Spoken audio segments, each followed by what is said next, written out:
ദക്ഷിണേന്ത്യൻ സംസ്ഥാനങ്ങളായിട്ടുള്ള തമിഴ്നാടും പിന്നെ നമ്മുടെ ആന്ധ്രയും അതുപോലെ തന്നെ ആന്ധ്രയല്ല തെലുങ്കാന, ഇപ്പോൾ തെലുങ്കാന സംസ്ഥാനമുണ്ടല്ലോ, തെലുങ്കാനയും കേരളവും ജൂൺ മാസത്തിൽ ആഘോഷങ്ങളുടെയും വാഗ്ദാനങ്ങളുടെയും പെരുമഴയാണ് വരാൻ പോകുന്നത്. ജൂൺ 2-ന് ഇന്ദിരാമ്മ ഫീമ ഇൻഷുറൻസ് പദ്ധതി പ്രഖ്യാപിക്കാൻ രേവന്ത് റെഡ്ഡി സർക്കാർ ഒരുങ്ങുകയാണ്. ഈ രേവന്ത് റെഡ്ഡിയെ നമുക്കറിയാം, ഡാഷ് മോനെ എന്നൊക്കെ പറഞ്ഞാൽ പോടാ മോനെ ദിനേശൻ എന്നൊക്കെ പറഞ്ഞ് കേരളത്തിൽ വന്ന് പ്രസംഗിക്കുകയും അത് അവസാനം ഡാഷ് മോനെ എന്നൊക്കെ പറഞ്ഞ് വലിയ വിവാദം മുഖ്യമന്ത്രി പിണറായി വിജയൻ ഇപ്പോഴത്തെ പ്രതിപക്ഷ നേതാവ് പറയുന്നത് വലിയ വിവാദമായതാണ്.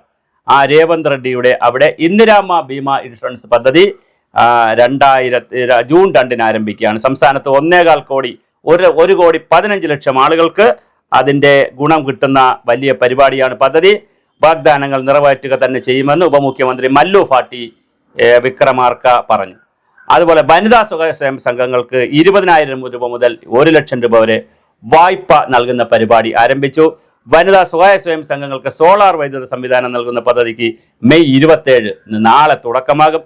ട്രാൻസ്പോർട്ട് ബസ്സുകളിൽ യാത്ര സൗജന്യമാണ്. ഇപ്പോൾ പൂർണ്ണമായി വനിതകൾ നിയമിക്കുന്ന 550 സ്പെഷ്യൽ RTC ബസ്സുകൾ ഉടൻ നിരത്തിലിറങ്ങും. അങ്ങനെ വലിയ ആഘോഷമാണ് തെലുങ്കാനയിൽ തുടങ്ങുന്നത്.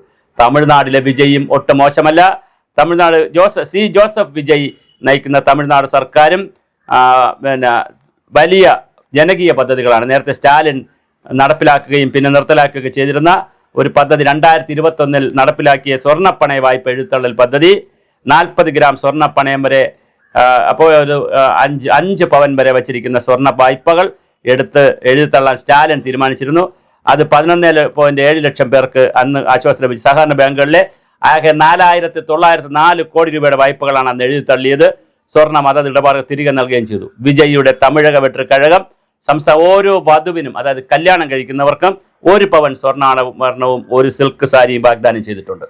വാർഷിക വരുമാനം 5 ലക്ഷം രൂപയ്ക്ക് താഴെയുള്ള കുടുംബങ്ങൾക്ക് പെൺകുട്ടികൾക്കാണ് അത് ലഭിക്കുക. 3,000 രൂപ ക്ഷേമ പെൻഷൻ പറഞ്ഞിട്ടുണ്ട്. ബിരുദധാരികളായ തൊഴിലില്ലാത്ത ചെറുപ്പക്കാർക്ക് മാസം 4,000 രൂപ. എല്ലാം നോക്കൂ, എല്ലാം ആഘോഷങ്ങളുടെയും വാഗ്ദാനങ്ങളുടെയും പെരുമഴയാണ്. സംഘങ്ങൾക്ക് 5 ലക്ഷം രൂപ വരെ പലിശരഹിത വായ്പ. ഇങ്ങനെ പ്രതിവർഷം 6 LPG സിലിണ്ടർ സൗജന്യമാണ്. പ്രതിമാസം 200 യൂണിറ്റ് സൗജന്യം സൗജന്യ വൈദ്യുതി എന്നിങ്ങനെയും നീളുന്നു വിജയുടെ വാഗ്ദാനങ്ങൾ. കേരളത്തിലും വാഗ്ദാനങ്ങളുടെ ഒരു പെരുമഴ തന്നെയുണ്ട്. ക്ഷേമ പെൻഷൻ 3,000 രൂപ ആക്കിയിട്ടുണ്ട്. അതുപോലെ തന്നെ KSRTCയിൽ ജൂൺ 15 മുതൽ സൗജന്യ യാത്രയാണ്. 5 ലക്ഷം രൂപ വരെ പലിശരഹിത വായ്പ UDF വാഗ്ദാനം ചെയ്തിരിക്കുന്നു. 25 ലക്ഷം രൂപയുടെ ഉമ്മൻചാണ്ടി ആരോഗ്യ ഇൻഷുറൻസ് പദ്ധതിയുടെ വിശദാംശങ്ങളും കേരളം കാത്തിരിക്കുകയാണ്. Business, economy, stock market, personal finance, community, സമ്പാദ്യ മേഖലകളിലൊക്കെ എല്ലാ മേഖലകളിലും വലിയ മാറ്റം വരുത്തുവാനുള്ള ഒരു തയ്യാറെടുപ്പിലാണ് സർക്കാരുകൾ. 3 സർക്കാരും മത്സരിച്ചുകൊണ്ട് ഇവിടെ തന്നെ ഇന്ദിരാ ഗ്യാരണ്ടി എന്ന് പറഞ്ഞ് 5 കാര്യങ്ങൾ പറഞ്ഞിട്ടുണ്ട്. വയോജന വകുപ്പ് രൂപീകരിക്കുമെന്ന് പറഞ്ഞു, ആൾറെഡി രൂപീകരിച്ചു കഴിഞ്ഞു.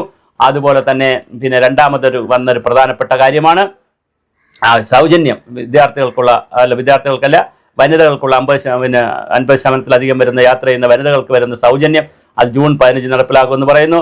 അതുപോലെ തന്നെ പിന്നെ ആശാ വർക്കേഴ്സിൻ്റെ ശമ്പളം 3,000 രൂപ അലവൻസ് കൂട്ടി.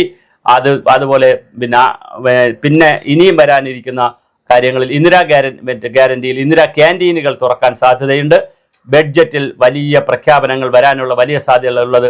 കഴിഞ്ഞ ദിവസം എറണാകുളത്ത് 2 പ്രഖ്യാപനങ്ങൾ 2 സ്ഥലത്തായിട്ട്, ഒരു സ്ഥലത്ത് തന്നെ മമ്മൂട്ടിയെയും കുഞ്ചാക്ക ബോബനെയും കൂടി വേദിയിലിരുത്തിക്കൊണ്ട് ബഹുമാനപ്പെട്ട VD സതീശൻ മുഖ്യമന്ത്രി അവർ പ്രഖ്യാപിക്കുകയുണ്ടായി. 2 പ്രഖ്യാപനങ്ങളാണ് ഒന്ന് എറണാകുളത്തെ ട്വിൻ സിറ്റി ആക്കുന്നതിനെ കുറിച്ച്. എറണാകുളം ഒരു സിറ്റി, അതുപോലെ മറ്റൊരു സിറ്റി കൂടി ഇനി തൃപ്പൂണിത്തുറയോ അല്ലെങ്കിൽ മറ്റേതെങ്കിലും തൊട്ടടുത്തുള്ള സ്ഥലമോ ആണ് ഡെവലപ്പ് ചെയ്യാന്നറിയില്ല, അതുപോലെ ഡെവലപ്പ് ചെയ്യാൻ പറ്റുന്ന ഒരു ടിൻ സിറ്റി കൺസെപ്റ്റിലേക്ക് എറണാകുളത്തെ കൊണ്ടുപോയാൽ ഇരട്ട നഗരത്തിൻ്റെ ബാഴ്സലോണിയയിലൊക്കെ ഉണ്ട് ഇരട്ട നഗര സങ്കല്പമുണ്ട്. അത് തിരുവനന്തപുരത്ത് നടപ്പിലാക്കുമെന്നാണ് ശശി തരൂർ പറഞ്ഞത്. പക്ഷേ അത് നടന്നില്ല. തിരുവനന്തപുരത്തുകാർ ശശി തരൂർ MP ആണ്. അപ്പോൾ അതിന് ഒരുപാട് പരിമിതികളുണ്ട്, അവർക്ക് ഭരണവും ഇല്ലല്ലോ. അതേസമയം മമ്മൂട്ടിയെയും കുഞ്ചാക്കോബനെ എടുത്തുകൊണ്ട് മറ്റൊരു കാര്യം കൂടെ പറഞ്ഞു. ഹൈദരാബാദിലെ രാമോജി റാവു സിറ്റി പോലെ, ഫിലിം സിറ്റി പോലെ എറണാകുളം ജില്ലയിൽ വലിയൊരു ഫിലിം സിറ്റി വരും എന്ന് പറഞ്ഞിരിക്കുകയാണ്. അങ്ങനെ ഫിലിം സിറ്റി വരികയാണെങ്കിൽ വലിയൊരു വ്യവസായ മുന്നേറ്റമായിരിക്കും എറണാകുളത്ത് നടക്കുക. കാരണം ഇനി സിനിമ എടുക്കാനായിട്ട് ഹൈദരാബാദിലേക്ക് പോകേണ്ട കാര്യമില്ല. ചെറിയ ചെറിയ സിനിമകളൊക്കെ സെറ്റ് ഇട്ടെടുക്കാനും ഷൂട്ടിംഗ് പഠിക്കുന്നവർക്കും സംവിധാനം പഠിക്കുന്നവർക്കും എല്ലാവർക്കും പറ്റിയിട്ടുള്ള മനോഹരമായ ഒരു ക്യാമ്പസ്. പക്ഷേ അത് 10,000 ഏക്കർ സ്ഥലമൊക്കെ വേണം, അല്ലെങ്കിൽ 500 ഏക്കർ സ്ഥലമെങ്കിലും വേണം, അല്ലാതെ ഒരിടത്ത് അങ്ങനെ ചെറുതായിട്ട് ചെയ്യാൻ പറ്റുന്നില്ല. അപ്പോൾ അത്ര വലിയ വിശാലമായ ഫിലിം സിറ്റി എറണാകുളത്ത് കൊണ്ടുവരും, അതെൻ്റെ ഉറപ്പ് എന്നാണ് മുഖ്യമന്ത്രി പറഞ്ഞിരിക്കുന്നത്. അങ്ങനെ വളരെ വലിയ ഉറപ്പുകളാണ് ഈ സമയത്ത് കേൾക്കുന്നത്. ഞാൻ പറഞ്ഞ പോലെ 3 തരത്തിലുള്ള മൂന്ന് ഗവൺമെൻറ്റുകളും തെലുങ്കാനയും തമിഴ്നാടും കേരളവും, രേവന്ത് റെഡ്ഡിയും വി ഡി സതീശനും വിജയിയും പരസ്പരം മത്സരിക്കുകയാണ് ജനങ്ങൾക്ക് നേരിട്ട് പണം കൊടുക്കുന്നതിനും ക്ഷേമാശ്വാസ പ്രവർത്തനങ്ങൾ. അപ്പോൾ വികസിത കേരളം എന്നതിൽ കൺസെപ്റ്റ് മാറി, വികസിത സംസ്ഥാനം എന്ന കൺസെപ്റ്റ് മാറി, വികസിത രാജ്യം എന്ന കൺസെപ്റ്റ് മാറി ഒരു ക്ഷേമരാഷ്ട്ര സങ്കല്പത്തിലേക്ക് പോവുകയാണ്. ആളുകൾ കൂടുതൽ സന്തോഷത്തിലും ആനന്ദത്തിലും കഴിയട്ടെ എന്നുള്ളതാണ് ഇതിൻ്റെ ഒരു സിദ്ധാന്തമായി പറയുന്നത്.